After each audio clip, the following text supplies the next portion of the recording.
Good evening बच्चों। आप लोग कैसे हैं कमेंट में बताएंगे। हमें विश्वास है, आशा है कि आप लोग स्वस्थ होंगे, अच्छे होंगे और पढ़ाई में मन लगाते होंगे। आप लोगों का त्रिकोणमिति का सवाल नंबर 9 और 10 एक्सरसाइज 8.1 का 9 और 10 नंबर सवाल बच गया था, जिसे आज हम करने वाले हैं। आप लोग ध्यान से देखेंगे कि सवाल कैसे होता है और किस प्रकार सॉल्व होगा। सवाल है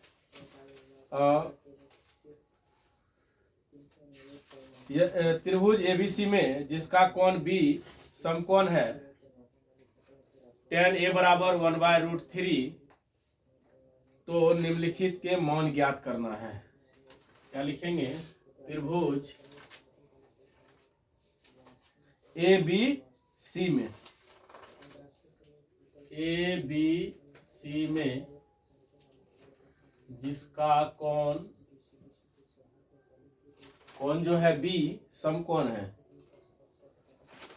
कोण बी समकोण है।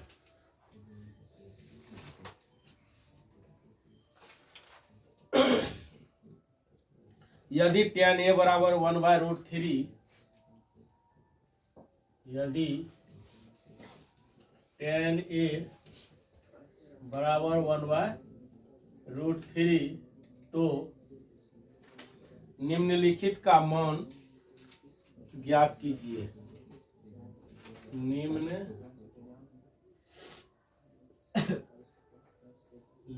का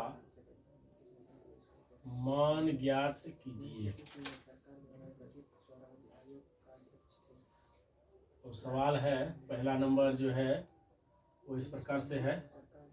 पहला नंबर जो हमको ज्ञात करना है, sin a cos a plus cos a sin c, sin a into cos c plus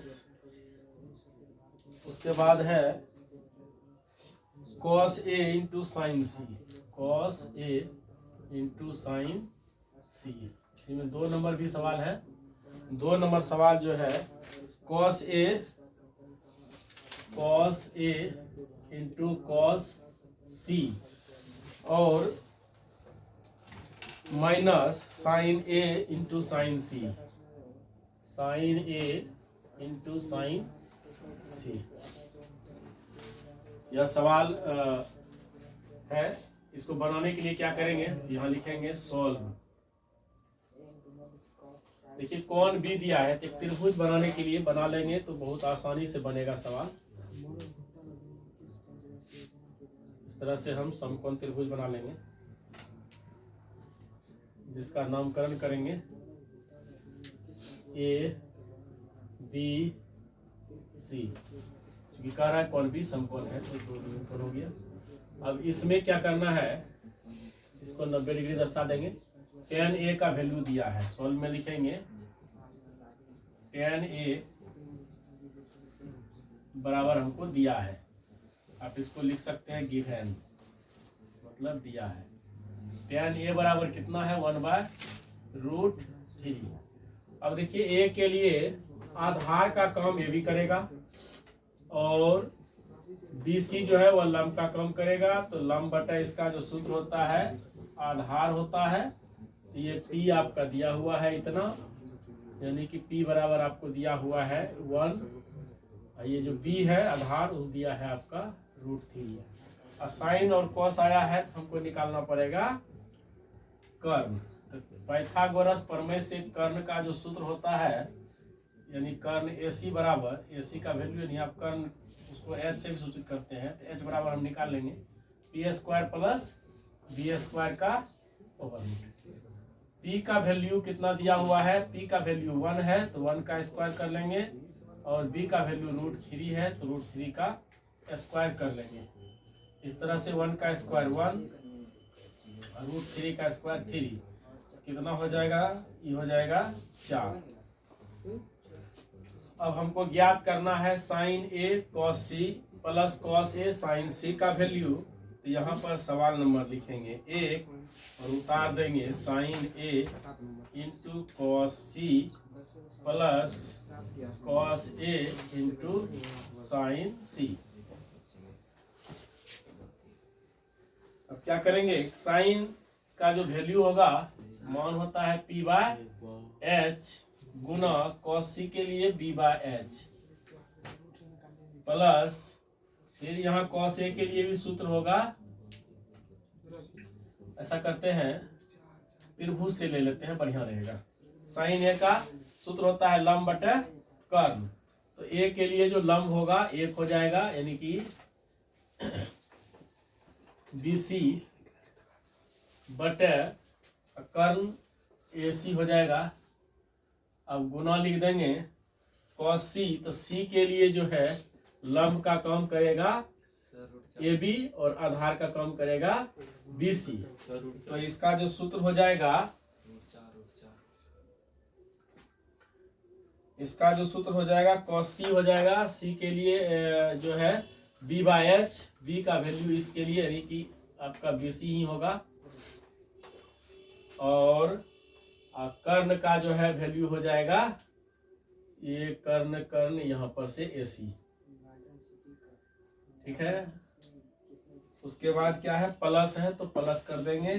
फिर cos A sin C, तो A के लिए cos A के लिए जो है आधार का काम करेगा AB और कर्ण का काम करेगा AC। ठीक है, समझ में आ रहा है?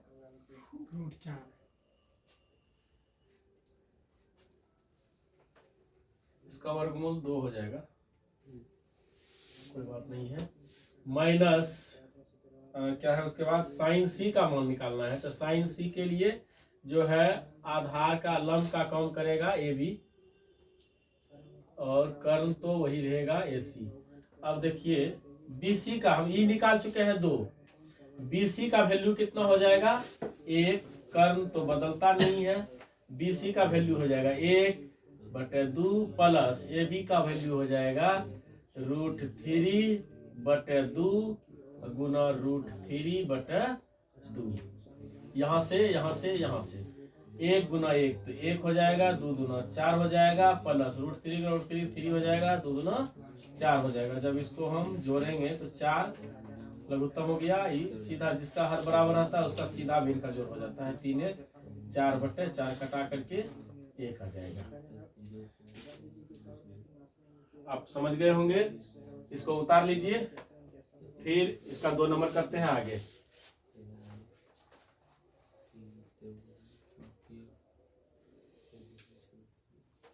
आप लोग समझ गए होंगे और कॉपी में नोट कर लिए होंगे।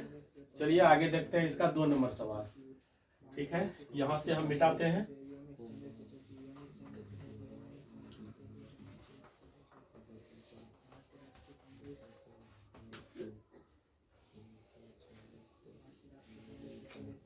अब लिखेंगे 2 नंबर जो सवाल ये है, इसको यहाँ सॉल्व करेंगे। देखिए यहाँ क्या है, 2 नंबर यहाँ लगा देंगे। cos A into cos C minus sine A into sine C बराबर देंगे cos A के लिए, जो इस A के लिए आधार हो जाएगा AB, तो AB हो गया। कर्ण AC हो जाएगा, AC लिख लीजिए, गुना cos C के लिए, इस कोण के लिए आधार का काम करेगा BC, यहाँ BC लिख लीजिए। और कर्ण का काम तो वही, कर्ण कभी बदलता नहीं है तो कर्ण AC रहेगा।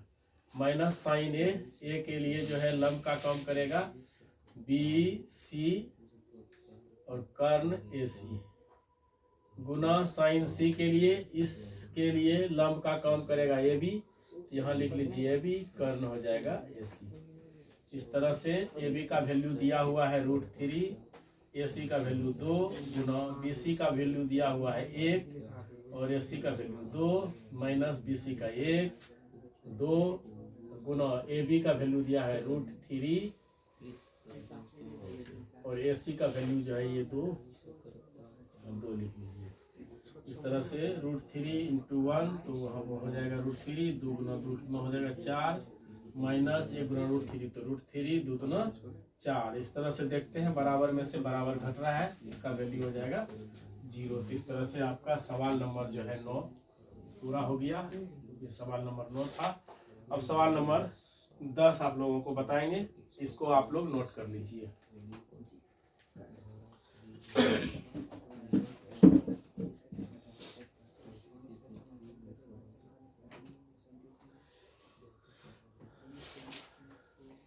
नोट कर लिए? मिटाऊं? चलिए इसको मिटा देते हैं।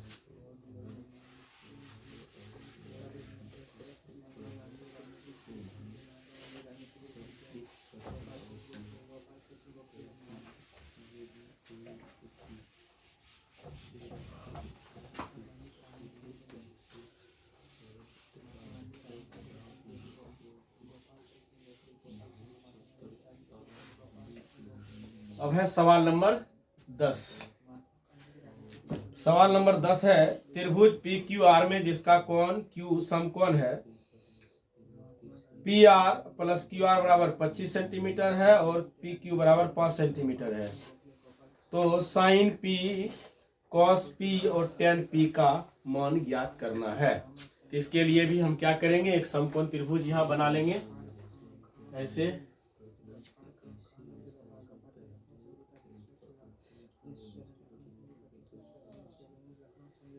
सवाल लिख दें, सवाल भी लिख देते हैं, कोई बात नहीं है। लिखेंगे त्रिभुज PQR में जिसका कोण Q समकोण है। त्रिभुज PQR में जिसका कोण Q समकोण है, ठीक है। इस कोण को आप P लिख सकते हैं, इसको Q लिख सकते हैं, इसको R लिख सकते हैं। कौन है, यहाँ तक आप सवाल लिखा गया है आपका। अब है PR + QR बराबर 25 सेंटीमीटर। PR + QR बराबर 25 सेंटीमीटर और PQ बराबर दिया हुआ है, PQ बराबर 5 सेंटीमीटर। तो हमें मान जो ज्ञात करना है वह है मान में निकालना है sine P, cos P, tan P। तो साइन P, कॉस P और टेन P का मान ज्ञात करें, यही है सवाल।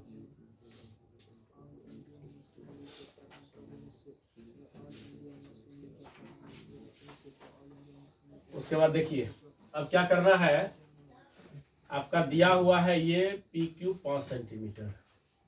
यहाँ जो सॉल्व लिखेंगे, सॉल्व दिया क्या है, समकोण त्रिभुज PQR में यहाँ लिख देंगे, दिया है समकोण त्रिभुज PQR दिया है। क्या दिया है, समकोण त्रिभुज PQR में कोण Q बराबर आपका 90 डिग्री, क्योंकि कोण Q कह रहा है समकोण है, ठीक है। और दिया है PQ बराबर 5 सेंटीमीटर तथा PR + QR बराबर दिया है 25 सेंटीमीटर। तो हम PR और QR जो 25 दिया है तो PR रहने देंगे, QR को उस साइड लेके चले जाएंगे, समीकरण बन जाएगा। लिखेंगे यहाँ PR + QR बराबर 25 सेंटीमीटर, इसलिए PR बराबर 25 माइनस QR। इसको लिख लीजिए आप समीकरण 1। क्या लिखेंगे, समीकरण 1। अब क्या करना है, पाइथागोरस लगाएंगे, परिमेय पाइथागोरस प्रमेय से पाइथागोरस प्रमेय क्या होता है? कर्ण का वर्ग जो है लंब स्क्वायर प्लस आधार स्क्वायर के बराबर होता है। कर्ण का वर्ग लंब का वर्ग और आधार के वर्ग के योग के बराबर होता है। तो कर्ण हो गया आपका ये पी आर, ये हो गया आधार, ये हो गया लंब। तो इस तरह से हम कर्ण का सूत्र लगाएंगे, पी आर का स्क्वायर बराबर पी क्यू का स्क्वायर। उधर से लंब लिखना है तो क्यू आर का स्क्वायर प्लस पी क्यू का स्क्वायर। पी आर हमको दिया है, देखिए समीकरण एक में पी आर का वैल्यू है 25 माइनस क्यू आर, तो इसका होल स्क्वायर हो जाएगा। क्यू आर हमको पता नहीं, यही रहने दीजिए। और पी क्यू हमको दिया हुआ है कितना? 5 सेंटीमीटर। तो इस तरह से ए माइनस बी का होल स्क्वायर यहाँ हो जाएगा, तो A square minus 2 AB plus Q R का स्क्वायर कर लेंगे, यानी बी स्क्वायर बराबर क्यू आर स्क्वायर। यहाँ 5 का स्क्वायर हो जाएगा 5 प्लस 5 25। अब देखिए इस प्लस को उस साइड ले जाइए तो माइनस हो जाएगा, इसको इस साइड ले आए तो भी माइनस हो जाएगा, तो इसलिए यह कट जाएगा। यानी कट जाएगा मतलब घट गया, 0 हो गया। अब चलते हैं थोड़ा सा आगे की ओर। 25 का वर्ग हो जाएगा 625, यहाँ हो जाएगा 25 दूना 50 क्यू आर, और उस साइड में क्या बचा हुआ है? 25। तो 625 को उस पार लेके चलते हैं, माइनस 50 क्यू आर इधर रहने दीजिए, 25 माइनस 625 माइनस 50 क्यू आर बराबर जाएगा 25 में 625 घटाएंगे तो माइनस में बच जाएगा 600, और ये दोनों खत्म। इसलिए क्यू आर का वैल्यू निकल गया 600 बटे 50, 12 पंचे 60, 12 निकल गया। अब जब हमारा क्यू आर 12 निकल गया तो ये कितना होगा? तो इसका समीकरण 1 में मान रख देंगे। समीकरण 1 में क्यू आर का मान रखने पर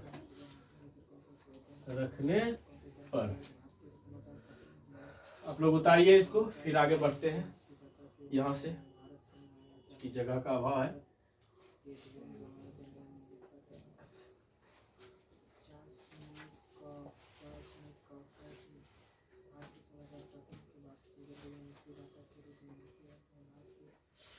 उतार लिए होंगे, आधा सवाल हम यहाँ से मिटा देते हैं ताकि जगह बन जाए।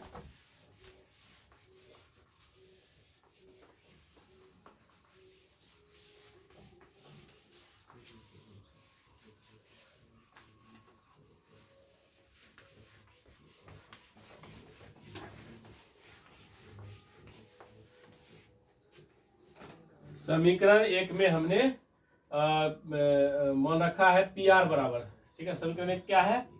पी आर बराबर कितना? पी आर बराबर 25 माइनस क्यू आर।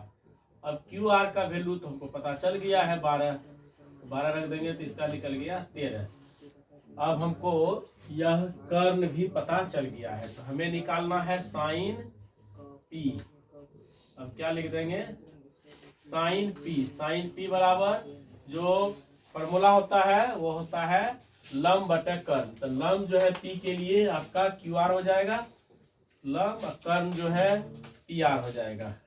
तो इस तरह से मान निकल जाएगा 12 बटे पी आर का, क्यू आर का वैल्यू यहाँ पर दिया हुआ है 12, और कर्ण जो है पी आर का भी निकाले हैं 13, तो यहाँ लिख देंगे 13। दूसरा है कॉस पी का जो है वैल्यू होता है बी बाय एच, तो बी यानी पी के लिए आधार का काम करेगा पी क्यू, कर्ण हो जाएगा पी आर। इस तरह से पी क्यू दिया है 5 और पी आर जो है कर्ण यानी 13, और एक बच गया tan पी का होता है पी बाय बी यानी कि लंब बटे आधार। तो पी के लिए लंब हो जाएगा क्यू आर और आधार हो जाएगा पी क्यू, ठीक है। तो इस तरह से क्यू आर का वैल्यू है 12, आधार नीचे वाला का 5। सवाल हो जाता है इस तरह पूरा। आप लोग समझ गए होंगे, हमें विश्वास है कि आप लोग बहुत अच्छा से समझ गए हैं, और इसका रिवाइज करेंगे तो सवाल आप लोगों से बनने लगेगा। यदि आप लोग को यह सवाल समझ में आ गया है तो इस वीडियो को लाइक करें, कमेंट करें, शेयर करें और बेल आइकन को दबाना ना भूलें। बच्चों बस इतना ही। धन्यवाद।